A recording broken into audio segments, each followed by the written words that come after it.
kelompok 8. Di sini kami akan menyajikan sebuah berita mengenai demokrasi masyarakat madani. Sebelumnya, perkenalkan kelompok kami yang beranggotakan 5 orang. Dimulai dari saya, perkenalkan nama saya Nur Wahyuni dengan NIM akhir 037. Saya Rizka Bilistari dengan NIM akhir 083. Saya Cantika Putri Mahadani dengan NIM akhir 017. Saya Delia Enanita dengan NIM akhir 021. Dan saya Amanda Devabri Iriati dengan NIM akhiran 044.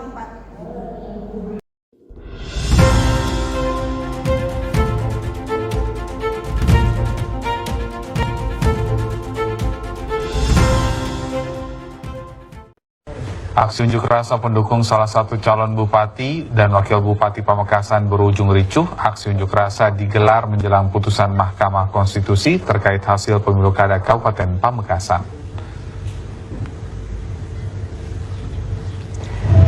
Kericuhan bermula saat warga yang berunjuk rasa membakar ban bekas di tengah jalan yang membuat lalu lintas macet total.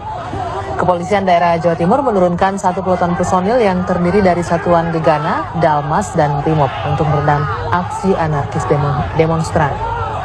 Pengunjuk rasa yang gagal masuk ke kantor KPUD kemudian bergerak ke kantor Panwaslu. Massa kembali melakukan aksi bakar ban yang sempat dihalau oleh aparat. Bentrokan pun kembali terjadi, mengakibatkan 1 pengunjuk rasa terluka. Namun bentrokan tak meluas karena tindakan persuasif berhasil dilakukan pihak aparat.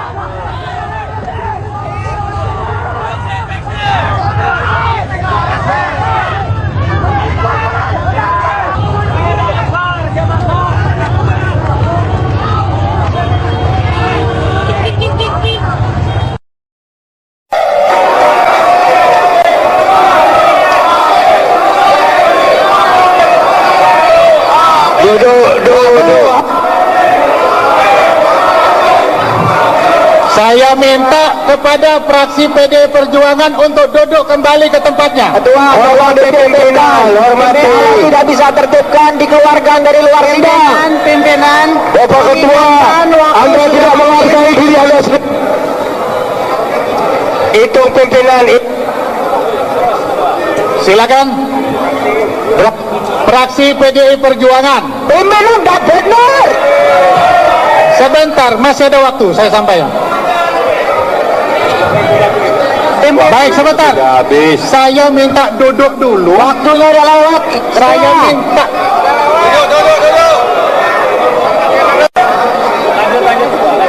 Duduk kembali. Sebentar. Harus siap menang, siap kalah. Sebentar.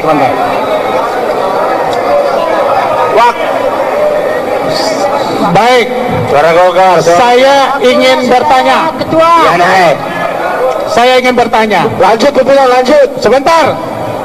Sebentar, saya ingin bertanya. Waktunya sudah lewat, Ketua. Sekarang sudah pukul 12. Kurang 5 menit. Ya, 3 menit. Saya minta. Lanjut, Ketua, lanjut. Lebih pimpinan. 12 lewat 5 menit, Ketua. 12 lewat. Saudara Marzuki. Bentar. Saya kira duduk dulu. Ketua, ditertibkan. Bagi yang tidak tertib, dikeluarkan dari Saya tidak memperkenankan Anda datang sini, silakan kembali ke tempat. Nanti ada kesempatan saya kasih kesempatan. Tahu diri. Apa tuh? Pimpinan jangan mau tersaji, pimpinan. Tunggu dulu. Turun. Coba Anda kembali dulu ke tempat. Anda membeli waktu. Ya, silakan duduk dulu. Tidak boleh Duduk dulu. Ya udah, silakan. Anda tidak usah bicara macam-macam, silakan duduk. Ini sengaja membawa Saya akan berikan kesempatan siapapun. Pikirkan masyarakat.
di acara Breaking News.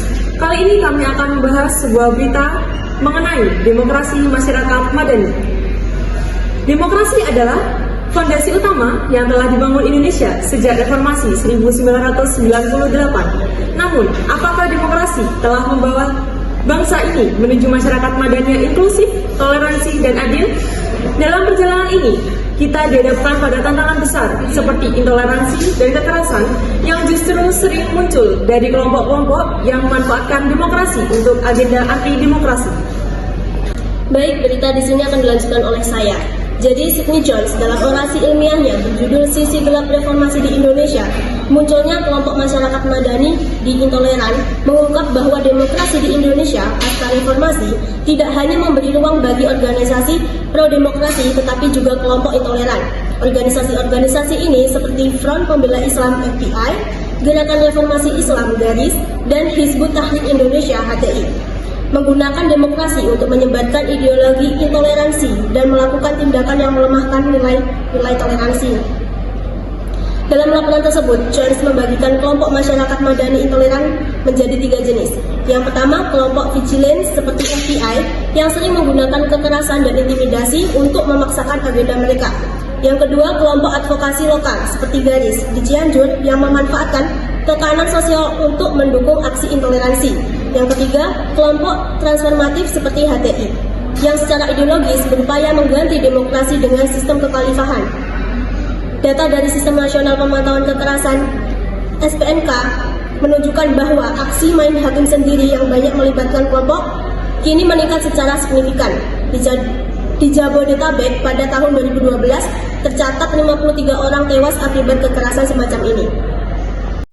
Selanjutnya berita akan dilanjutkan oleh saya, yang dimana saya akan mengkritik tentang demokrasi masyarakat madani.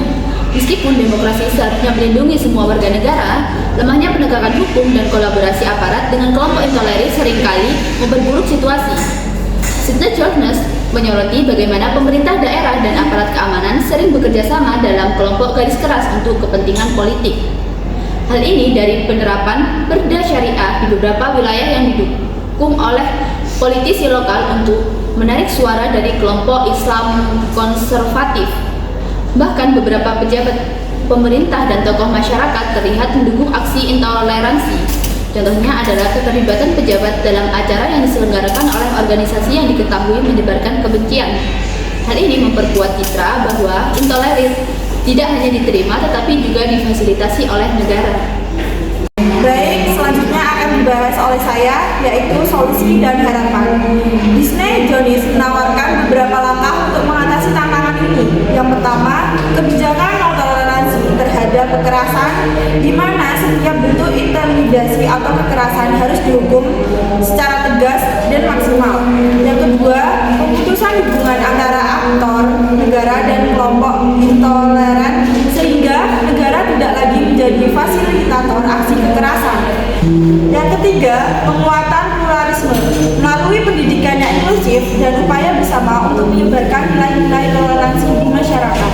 Dalam konteks demokrasi menuju masyarakat madani, Jones menegaskan pentingnya peran masyarakat sipil yang benar-benar pro-demokrasi untuk bekerja sama dengan pemerintah dalam melawan intoleransi. Demokrasi hanya akan berhasil jika ruang politik publik dipenuhi oleh suara yang mendukung keadilan, pluralisme, dan keadilan. Baik, sesi ini akan diakhiri oleh saya. Jadi, masyarakat madani yang sejati adalah masyarakat yang menghormati keberagaman, menjunjung tinggi nilai-nilai keadilan, dan menolak segala bentuk kekerasan. Dalam perjalanan demokrasi ini, Indonesia perlu belajar dari kesalahan masa lalu dan bekerja keras untuk memastikan bahwa demokrasi tidak menjadi alat bagi kelompok yang merusak fondasi keadaban.